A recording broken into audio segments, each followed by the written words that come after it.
आज का मेरा टॉपिक है speed and frequency of electron in Bohr's stationary orbit.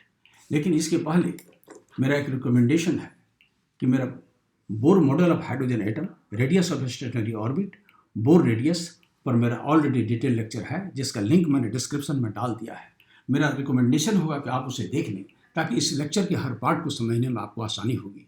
अब हम अपने टॉपिक पा रहे हैं speed and frequency of electron in Bohr's stationary orbit. तो पहले ये दो चीज़ को डिस्कस करना है, स्पीड को भी फ्रीक्वेंसी को भी। तो हम दो पार्ट में कर दिया। पहले speed of electron in Bohr's stationary orbit. Bohr's stationary orbit में जो है हम स्पीड ऑफ इलेक्ट्रॉन का जो है सो बारे में पढ़ा रहे हैं, फिर उसके बाद फ्रीक्वेंसी का टॉक करेंगे। ये देखा जाए, ये जो है मतलब ये एटम का जो है ये सेंट्रल पार्ट जो है इसके न्यूक्लियस है और इलेक्ट्रॉन जो है ऑर्बिट में रिवॉल्व हो रहे हैं। बोर का फर्स्ट पॉस्टुलेट है the atom consists of a positively charged nucleus at its center and electron revolves in a circular orbit। Electron जो है सर्कुलर ऑर्बिट में क्या करता है, रिवॉल्व होता है। और ये जेडी जो है ये चार्ज ऑफ न्यूक्लियस है। जेड है एटॉमिक नंबर, ई है चार्ज, ये तो प्रोटॉन, तो जेडी जो क्या हो गया चार्ज ऑफ न्यूक्लियस, और माइनस ई जी लिखे चार्ज ऑफ इलेक्ट्रॉन। आर क्या है, रेडियस ऑफ द ऑर्बिट है। वी जो है ये स्पीड ऑफ इलेक्ट्रॉन है। एम है मास ऑफ इलेक्ट्रॉन। ऐसे यहाँ हम लैंग्वेज में भी लिख दिया, Z is the charge of nucleus, minus is the charge, E the charge of electron, Z is the atomic number। Postulate first कहलाता यह है कि the force of attraction between nucleus and electron is balanced by the centripetal force acting on the electron। Electron पर जो centripetal force लगता है वो force of attraction between nucleus and electron के बराबर हो जाता है। तो ये जो है इलेक्ट्रोस्टैटिक्स में आप पढ़े हैं कि ये एक चार्ज Q1 है, दूसरा चार्ज Q2 है, दोनों के बीच का डिस्टेंस R है, और ये जो है तो फोर्स जो लगता है K यानी medium constant Q1 Q2 by R square. तो यहाँ जो है सो ये लिखते हैं the electrostatic force of attraction between nucleus and electron. ये सेंटेंस में भी लिख दिया है, electrostatic force of attraction between nucleus and electron is, ये जो है F यहाँ लिखे, K यानी मीडियम कांस्टेंट, ये Q1 की जगह क्या है चार्ज JD है तो JD लिखा, और इलेक्ट्रॉन का चार्ज माइनस E है तो ये चार्ज E लिखा, और दोनों के बीच का डिस्टेंस जैसे यहाँ R है तो यहाँ भी ये आर स्क्वायर किया, दोनों को ये मल्टीप्लाई किया तो K Z E square upon R square हुआ, जहाँ के को हम लोग कांस्टेंट कहते हैं, इसको इलेक्ट्रोस्टैटिक कांस्टेंट कहते हैं, ये के हुआ। तो ये क्या हुआ, electrostatic force of attraction between nucleus and electron. और तो इसमें मैंने फर्स्ट पॉस्टुलेट लिया है the centripetal force acting on the electron, then centripetal force माना ये centripetal force required by an electron is provided by the force of attraction between nucleus and electron। यानी nucleus और इलेक्ट्रॉन के बीच जो मतलब जो इलेक्ट्रोस्टैटिक फोर्स ऑफ अट्रैक्शन होता है वह सेंट्रीपिटल फोर्स के बराबर हो जाता है। तो सेंट्रीपिटल फोर्स क्या है, यहाँ m मास है, v स्पीड है और r रेडियस है। तो आप सेंट्रीपिटल फोर्स जानते हैं इलेक्ट्रॉन के लिए क्या यहाँ होगा, mv स्क्वायर अपॉन r, यहाँ लिख दिया है the centripetal force on an electron mv square upon r, where m is the mass of electron, v is the speed of electron and r is the radius of the orbit। तो ये हुआ mv square upon r। और postulate first कहलाता है क्या कि centripetal force जो है ये फोर्स ऑफ अट्रैक्शन के बराबर हो जाता है। ये सेंट्रीपिटल फोर्स है, ये force of attraction between nucleus and electron है। तो पॉस्टुलेट यही कहलाता है, ये पॉस्टुलेट फर्स्ट ये है कि ये हुआ कि centripetal force is equal to electrostatic force of attraction के बराबर हुआ। अब इसमें जो है ये दोनों को इक्वेट कर दोनों को बराबर किया, आर स्क्वायर से ये आर कैंसिल हुआ तो mv square equal to K Z E square upon R, equation first ले दिया। आर को जो है सो इसको हम ट्रांसफर किए और इसको मैंने कैलकुलेशन करके आर का वैल्यू निकाल दिया के Z E square upon mv square. यहाँ लिखते हैं m is the mass of electron and v is the speed of electron in the orbit of radius r। ये रेडियस का वैल्यू जो है कहाँ से निकालें, पॉस्टुलेट फर्स्ट से निकाले। और अब है पॉस्टुलेट सेकंड का भी जो है, बोर का सेकंड पॉस्टुलेट क्या है कि electron revolves only in those circular orbit for which the angular momentum is the integral multiple of h upon 2 pi। यहाँ देखा जाए m क्या है, मास ऑफ इलेक्ट्रॉन, v है speed of electron, m into v को हम लोग momentum कहते हैं, ये मोमेंटम हुआ, और इसके रेडियस हम ये मल्टीप्लाई किया तो ये क्या हुआ, मोमेंट ऑफ मोमेंटम इसको कहते हैं। मोमेंट, इसका मोमेंट ऑफ मोमेंटम को ही एंगुलर मोमेंटम कहते हैं। तो एम वी आर को हम कहते हैं angular momentum, M V R. और ये क्या होता है, एन एच अपॉन 2 पर, जहाँ एन इंटीजर है, इंटीजर का वैल्यू क्या 1 2 3 आगे हम लिख भी दिया है, और एस को प्लैंक्स कांस्टेंट कहते हैं, ये हुआ 2 पाई। तो कहेंगे electron revolve only in those circular orbit for which this angular momentum is integral multiple of h upon 2 पाई। ये सेकंड पॉपुलेट्स ऑफ बोर है। तो बोर का सेकंड पॉपुलेट से यहाँ हमने लिखा, सेंटेंस में भी लिख दिया, from populate 2 the bore quantization condition for angular momentum is mv r equal to nh upon 2 pi. M is the mass of electron, v is the speed of electron, r is the radius of the orbit, n is the integer where 1 2 3 ये लिख दिया इन integer, और h जो है सो ये planks constant है। तो angular momentum is equal to integral multiple of h upon 2 pi. तो ये हुआ, ये जो M V R equal to nh upon 2 pi हुआ, ये जो है सो बोर के सेकंड पॉपुलेट से हुआ। तो इस आधार पर भी हम ये कर सकते हैं कि r इक्वल टू क्या होगा NH by 2 pi m v, और इसको हम सॉल्व करते हैं तो small r equal to NH by 2 pi m v. ये इक्वेशन 3 मान लिया। और इक्वेशन 2 में देखिए कि ये r जो है ये पॉपुलेट्स फर्स्ट के आधार पर निकाले हैं kgd² अपॉन mv²। इस दोनों को हम इक्वेट कर देते हैं, ये भी r है और इक्वेशन 3 भी r है। तो लिख दिए from equation 2 and 3 kgd² upon mv² equal to NH by 2 pi m v.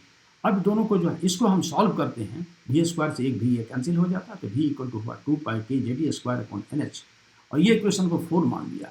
ये जो है स्पीड ऑफ इलेक्ट्रॉन जो है ये स्टेशनरी ऑर्बिट में जो है यही स्पीड ऑफ इलेक्ट्रॉन हुआ। अब इसको जो है थोड़ा हम आगे सॉल्व करते हैं।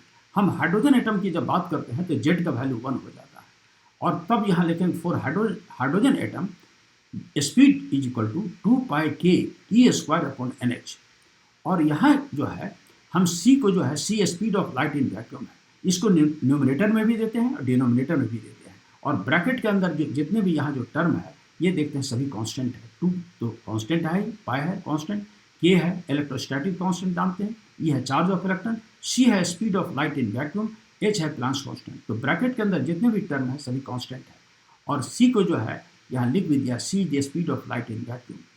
तो ये ब्रैकेट के अंदर जितने टर्म है ये कांस्टेंट है, इसका नाम हमने लिख दिया अल्फा, और लिख दिया where alpha equal to 2 pi ke² upon ch, and alpha is a constant and it is called fine structure constant भी इसको कहते हैं अल्फा को। और वैल्यू ऑफ अल्फा हम निकाल देते हैं, तो अल्फा इक्वल टू क्या हो गया, ये जो लिखे हैं अल्फा का वैल्यू देखिए 2 पाई लिखा, और के का मान जो है इलेक्ट्रोस्टैटिक्स आप पढ़े हैं कि 9 × 10⁻⁹ ये हुआ इसका के का वैल्यू, और ई है चार्ज ऑफ इलेक्ट्रॉन 1.6 × 10⁻19 कूलम, और स्पीड ऑफ लाइट है इन वैक्यूम 3 × 10⁸ मीटर पर second, and Planck's constant 6.63 × 10⁻34 joule second. इसको टोटल को अगर हम कैलकुलेट करते हैं तो आफ्टर कैलकुलेशन जो है अल्फा का वैल्यू जो है 1/137 आ जाता है। इस वैल्यू को अल्फा के वैल्यू को हम क्या करते हैं इक्वेशन 5 में यहाँ सब्स्टिट्यूट कर देते हैं। तो स्पीड ऑफ जो हुआ यहाँ जो v इक्वल टू क्या होगा, यानी putting the value of alpha from 6 in 5, यानी 6 से जो है अल्फा के वैल्यू को यहाँ पुट करते हैं, तो v इक्वल टू हो जाएगा यहाँ 1/137 इंटू c/n, यानी c/n तो वही रहेगा, अल्फा का वैल्यू वहाँ डाल दिया, तब जो है सो ये इक्वेशन 7 मान दिया। एक्चुअली यही हुआ speed of electron in the stationery orbit of bore के स्टेशनरी ऑर्बिट में जो है सो स्पीड ऑफ इलेक्ट्रॉन ये हुआ। लेकिन अगर हम फर्स्ट ऑर्बिट की बात करते हैं तो इसको n का मान 1 हो जाएगा, और फर्स्ट ऑर्बिट को हम इनरमोस्ट ऑर्बिट भी कर सकते हैं कहते हैं। तो हेंस v इक्वल टू इसी v का एक्सप्रेशन क्या होगा 1/137 इंटू c, यानी स्पीड ऑफ लाइट इन क्या है वैक्यूम, यानी v जो होता है 1/137 टाइम्स जो है सो स्पीड ऑफ लाइट के बराबर हो जाता है। यहाँ लिख दिया कंक्लूजन में, hence we conclude that the speed of electron in the innermost orbit, यानी चूंकि n का वैल्यू 1 किए इसलिए अब कहेंगे इनरमोस्ट ऑर्बिट का is 1/137 of the speed of light in vacuum, इसके इतने मल्टीपल हो जाता है। और दूसरी चीज़ इस इक्वेशन को देखा जाए, यह है speed of electron in the orbit, और यहाँ n जो है ये क्या है डिनोमिनेटर में है, ये c speed of light in vacuum है 137, ये कांस्टेंट है। अगर v इक्वल टू लिख सकते हैं कांस्टेंट बाय n, तो ये कह सकते हैं कि v is inversely proportional to n, यानी speed of electron is inversely proportional to the integer n। यहाँ इसका कंक्लूजन में भी लिख दिया है the speed of electron in the outer orbit is inversely proportional to n। n का जो है ये इंटीजर का क्या होता है इनवर्सली प्रोपोर्शनल होता है। तो हमने पहले तो ये जो speed of electron in the Bohr's orbit ये निकाला, और उसके बाद जो है ये इनर मोस्ट ऑर्बिट के लिए जो है स्पीड निकाला। तो स्पीड का मैंने जो है फुल्ली डिस्कशन किया। अब मेरा टॉपिक है frequency of electron in both stationery orbit. तो सबसे पहले हम फ्रीक्वेंसी का डिफिनेशन बताएंगे, तब ये बताएंगे कि ये जो है मतलब इसका एक्सप्रेशन निकालेंगे। तो ये देखा जाए सबसे पहले तो टाइम पीरियड के बारे में बताएंगे। ये मान लीजिए कि न्यूक्लियस है, ये इलेक्ट्रॉन है, ये ऑर्बिट में रिवॉल्व हो रहा है, आर रेडियस है, भी है स्पीड। तो वन कंप्लीट रोटेशन में जो टाइम लगता है, आप जानते हैं कि कोई पार्टिकल अगर एक सर्किल में यहाँ से स्टार्ट किया फिर वह आकर वहीं पहुँचता है, तो जो टाइम लगता है उसी को टाइम पीरियड कहते हैं। यानी time to complete one complete rotation is known as time period and denoted a capital T. तो वही लिखे, तो टी सेकंड में one period one revolution complete करता है। तो यहाँ एक लिखा है in T second number of revolution equal to 1। So in 1 second number of revolution equal to 1/t। T second में 1 होता है तो 1 सेकंड में कितना होगा 1/t। और एक सेकंड में जितना नंबर ऑफ रिवॉल्यूशन होता है मतलब उसी को फ्रीक्वेंसी कहते हैं। So frequency is defined as 1/t and what is mu. Mu is the frequency of electron. और यह क्या हुआ frequency? The frequency is the number of revolution per second in a stationary orbit around the nucleus is called the orbital frequency। यहाँ sentence में भी लिख दिया, the number of revolution per second by electron in a stationary orbit around the nucleus is called the orbital frequency of electron। Number of revolution in 1 second in a stationary orbit around the nucleus is called orbital frequency of electron and it is denoted as mu। इसको जो है mu से denote करते हैं। और mu का value क्या होता है 1/t, यानी टी की दिया, यह टाइम पीरियड है ये। अब एक चीज़ और भी बता रहे हैं, आप ये ऐसे भी जानते हैं कि कोई पार्टिकल जो है यह एंगुलर मोशन में है और यह एंगल थीटा जो है स्मॉल टी टाइम लगता है, तो in T second angle cover theta. So in 1 second angle cover कितना होता है θ/t।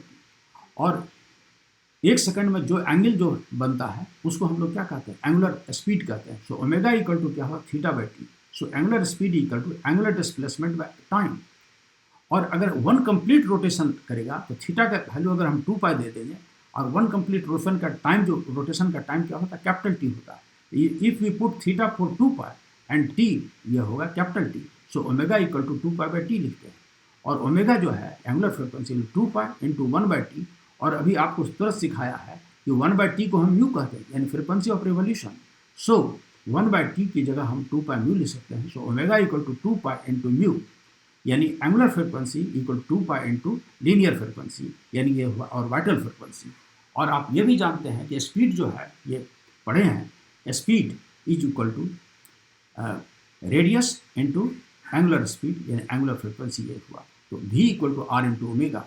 और v जो है यह क्या हुआ ऑर्बिटल वेलोसिटी इक्वल टू क्या हुआ रेडियस इंटू ओमेगा का वैल्यू, यानी एंगुलर फ्रिक्वेंसी 2π म्यू। सो अगर इसको हम ऐसे सॉल्व करते हैं तो म्यू इक्वल टू क्या होगा v/2πr। v क्या है ये जो है ये स्पीड ऑफ इलेक्ट्रॉन है और r जो है ये रेडियस ऑफ द ऑर्बिट हुआ। तो इस v का वैल्यू जो है इक्वेशन 4 में जो है यहाँ हम निकाले हैं। अभी इस v का वैल्यू यहाँ देखा जाए इक्वेशन 4 में 2π के Jd² है v का वैल्यू। इस v के वैल्यू को यानी इक्वेशन 4 से जो है यहाँ हम इस इक्वेशन में सब्स्टिट्यूट कर देते हैं। यहाँ लिखते हैं यूजिंग इक्वेशन 4 इन 9। इस 9 इक्वेशन में इस v के वैल्यू को हम वहाँ इक्वेशन 4 से लाते हैं। और अभी जस्ट वहाँ दिखाया कि v का वैल्यू जो है 2π के Jd² है और ये डिनोमिनेटर में कितना था 1/2πr, यानी v की जगह इतना हो गया और ये जो 1/2πr को इस तरह रख दिया। और फिर इसको सॉल्व करते हैं तो ये 2π कैंसिल हो जाएगा, के Jd² और NHR हुआ। और फर्स्ट ऑर्बिट अगर हम हाइड्रोजन एटम की बात करेंगे तो Z का मान 1 होगा और फर्स्ट ऑर्बिट की टॉक करेंगे तो N का मान 1 होगा। यहाँ सेंटेंस में लिख दिया for first orbit of hydrogen atom, क्योंकि हाइड्रोजन एटम है इसलिए Z 1 हुआ। फर्स्ट ऑर्बिट की बात करें N इक्वल टू 1 हुआ और N इक्वल टू 1 का मतलब होता है इनर मोस्ट ऑर्बिट। ये जो फ्रिक्वेंसी हुआ द फ्रिक्वेंसी ऑर्बिटल फ्रिक्वेंसी हुआ, ये क्या हुआ मतलब इसका इलेक्ट्रॉन का। लेकिन अगर हम फर्स्ट ऑर्बिट की टॉक करेंगे तो यहाँ जो होगा N का वैल्यू 1 होगा और हाइड्रोजन एटम की बात करेंगे तो 1 हो जाएगा ये। और अब तब जो है Z1 N1 हो गया तो इक्वेशन 10 का जो फॉर्म हो जाएगा म्यू इक्वल टू ke²/HR। यहाँ k मीडियम कांस्टेंट है, e को हम लोग क्या कहते हैं charge of electron, h Planck's constant, r है रेडियस ऑफ द ऑर्बिट। और रेडियस ऑफ द ऑर्बिट जो है, फर्स्ट ऑर्बिट का जो रेडियस होता है उसको बोर रेडियस कहते हैं, और ये जो है सो हमने इसके पिछले लेक्चर में क्लियर भी किया था। अब यहाँ इसको जरा देखा जाए, के का वैल्यू लिख दिए 9 × 10⁹, चार्ज ऑफ इलेक्ट्रॉन ये दे दिया, प्लैंक्स कांस्टेंट का वैल्यू 6.6 × 10⁻34 जूल सेकंड, और ये रेडियस जो है इसका वैल्यू 0.53 एंगस्ट्रॉम होता है। जस्ट इसके पहले जो मेरा लेक्चर है उसको आप देख लेंगे तो और ज़्यादा आपको क्लियर हो जाएगा। उसमें मैंने समझाया था कि बोर रेडियस जो है उसका वैल्यू 0.53 एंगस्ट्रॉम होता है। इसको हम मीटर में कन्वर्ट कर दिए 10⁻10, तो ये जो है सो, और फ्रिक्वेंसी का वैल्यू जो हुआ, ये फ्रिक्वेंसी का वैल्यू किसके लिए हुआ, ये हुआ किसी भी ऑर्बिट के लिए, मतलब ये हुआ, ये फर्स्ट ऑर्बिट के लिए जो हुआ म्यू का वैल्यू कितना, मैंने इनरमोस्ट ऑर्बिट का 6.58 × 10⁻15 हर्ट्ज, आफ्टर कैलकुलेशन इसका वैल्यू इतना निकला। तो मैंने फ्रिक्वेंसी को जो है फुल्ली डिस्कशन किया, फिर ऑर्बिटल फ्रिक्वेंसी को, और ये जो है सो स्पीड ऑफ इलेक्ट्रॉन जो है सो मतलब इन दी बोर्स स्टेशनरी ऑर्बिट में किया, और फ्रिक्वेंसी ऑफ इलेक्ट्रॉन जो है सो बोर्स और स्टेशनरी ऑर्बिट में क्लियर किया। इस लेक्चर को यहीं अब क्लोज करते हैं।